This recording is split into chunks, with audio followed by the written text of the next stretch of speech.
مرحبا بكم في قناة مطبخ تلمسان.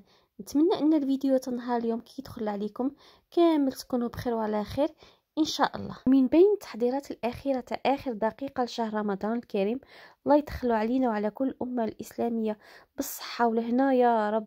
اليوم جبت لكم وصفه ولا اروع، وصفه فينيغريت توالي من كل انواع السلطات، بنينه بنتها ما تنشبعش، سورتو مع الماسيدوان والجاردينيير. منقولكم شوفوا البنات القوام ديالها كيفاش يجي عامل، وبنتها تستاهل البنات التجربه. خدموها البنات ووجدوها، ونهار اللي تعملوا السلطه ديالكم صيبوها البنات كي الحسنه. واللي يحب الطريقه يشوفوا كيفاش خدمنا هذا الفينيغريت تاعنا تنهار اليوم، ما عليه يتبع معي الفيديو من الاول حتى الاخير. نبداو بسم الله على بركه الله. في الغيسيبيون ديالنا نعملوا ملعقه ونصف تاع الموطارد اللي هي الخردل. شوفوا النوعيه تاع لا موطارد ديالكم ما تكونش قويه بزاف. انا استعملت ملعقه ونصف، الحجم الملعقه الصغيره. عاود مشيت زدت لها 3 معالق كبيره تاع المايونيز. انا هاد المايونيز كنت عملتها لكم صنع منزلي، اللي يحب الوصفه دوك نحط لكم الرابط ديالها في صندوق الوصف. وصفه ناجحه في 2 دقائق ولا 3 دقائق نتوما حضرتوا المايونيز ديالكم، ما تزيدوش تشريوها من برا. مشيت ضفت عليها 2 ملاعق كبيره تاع زيت الزيتون. هذه اختياري، اللي ما يحبش البنه تاع زيت الزيتون ما يعملهاش. نحاول نخلط مليح هذيك لا موطارد مع المايونيز مع زيت الزيتون، حتى هذيك زيت الزيتون تدخل غايه الغايه في هذه المكونات وما تبقاش كامل تبان معنا. عاود مشيت زدت الخليط ديالي 8 ملاعق كبيره تاع الزيت. شوفوا البنات النوعيه تاع الزيت تكون من النوعيه الجيده اللي ما تكونش فيها البنه، باش الفينيغرات ديالكم تجيكم بنينه. واللي ما يحبش البنه تاع زيت الزيتون يستعمل كامل هذه الكميه زيت نباتيه، يعني يستعمل 10 معالق كبيره تاع الزيت. نحاول ندخل مره اخرى هذيك الزيت مع المكونات حتى اللي يولي الخليط ديالنا متجانس. والان نمشيو نضيفوا ملعقه كبيره تاع الخل. شوفوا البنات انا استعملت غير ملعقه واحده على خاطر الخل ديالي قاطع، ودائما الذوق تاع الخل والحموضه كل وحده وكيفاش تحب. اللي تحب الحموضه بزياده ولا في الاخير شوفوا نتوما وما تحبوا، الا تحبوا الفينيغريت ديالكم حامضه ولا لا. انا ملعقه واحده جاتني حامضه. دخلت مليح هذاك الخل ديالي. كما نضيفوا البنات مكون نخلطوه غايه الغايه.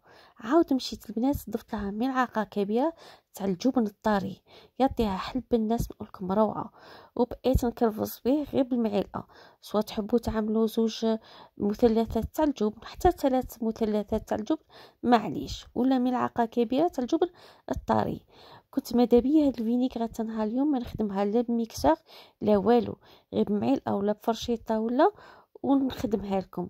صعصت هاد الجبن ما حبش يذوب لي بزاف، اضطريت باش نستعمل الميكسور. عاود مشيت نضيف لها البنات 1/4 ملعقه صغيره تاع الملح. البنات ما تكتروش بزاف الملح، كلشي مالح، الموطارد المايونيز الجبن حذاري من الملح.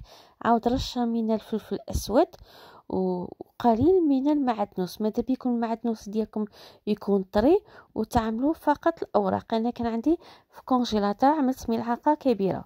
وزدت فص تاع الثوم، سنه صغيره الثوم يعطيها حلبنه روعه. اللي ما يحبش الثوم ما يعملهاش. سكرفشت الثوم في سكرفاش صغير وبقيت نخلط توجو غير بالمعلقه. حاولت نخلط كامل المكونات بالمعلقه.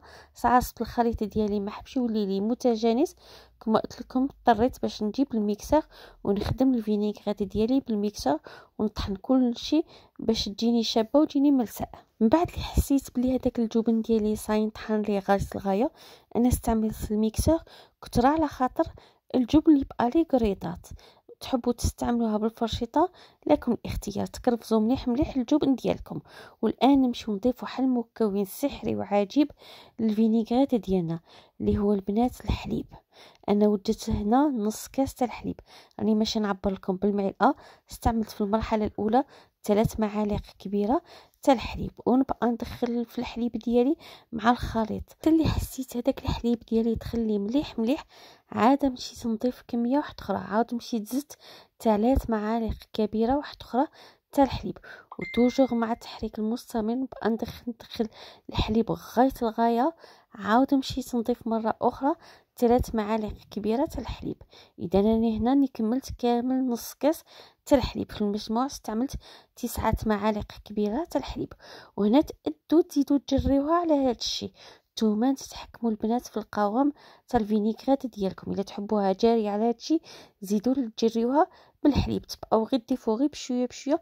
المهم خاصها تخلطوها مليح مليح، حتى ما تستعملوش الميكسر البنات، خلطوه غايه الغايه حتى اللي ما يبقاو لكمش المكونات منفصلين بيناتهم. خاصكم يتخلطوا غايه الغايه باش تجيكم متجانسه. ومن بعد اللي دخلوا لي كامل المكونات، هذا هو القوام اللي انا حبيتها شويه خاطره. الى ربي كتب راني وجدتها هكذا السلطه. بالنسبه للبنات الاضافات تقدروا تستعملوا البنات بلاصه المعدنوس خضر تعملوا معدنوس مجفف. كذلك تقدروا تزيدوا لها لا سيبوله تجي شابه في الفينيغريت، وضيفوا لها اي اعشاب منسمه اللي تحبوها نضيفوا لها. وهنا البنات شوفوا راني نكبها في طبق التقديم. شوفوا رائعه البنات، تجي خاطره. كي توجدوا هاد الفينيغريت نهار اللي تحضروا الماسيدوان ما تعملوش المايونيز وتزيدوا هذه، لا، هذه فيها كل شيء، فيها المايونيز فيها الفينيغريت راه واجده، كل شيء مخلط. والسلطه ديالكم تجيكم بنينه البنات. وهنا البنات نتوما ندوقها نتوما ما تحبوا. الا جاتكم حامضه زيدوا لها شويه تاع الحليب، جاتكم ثقيله جاتكم خفيفه جاتكم ناقصه حموضه زيدوا لها شويه تاع الخل. نتوما تتحكموا في القوام ديالها. نعطيت لكم الفكره، سختوا المكون اللي زدناه الحليب يعطيها بنه روعه. بالنسبه للبنات اليوم يتسائلوا على طريقه الاحتفاظ بهذا الفينيغريت، جبت القرعه تاع الدجاج وجبت اللمبود وراني نعمر فيه هذا الفينيغريت. هذا الفينيغريت البنات نخبيوها في فريجيدير، ما نخليوهاش في المطبخ خاطر تفزد، على خاطر فيها الحليب وفيها الجبن والمايونيز ما تنساوش. والمده الاحتفاظ تبقى لنا حتى الاسبوع، توصل لكم حتى 10 ايام.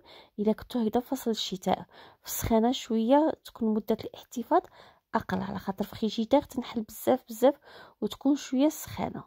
حذاري البنات. وكانت هذه هي الوصفه اللي اختاريتها لكم نهار اليوم، وصفه رائعه تستحق فعلا التجربه. فينيغريت هو الاروع، تجي شابه بزاف بزاف، سورتو مع الماسيدوان. سورتو الناس اللي يحبوا الماسيدوان راني متاكده باللي تعجبهم. بنات تجربوها بصح وجدوها حتى لاخر دقيقه باش تكون مده الاحتفاظ ديالها تكون طويله.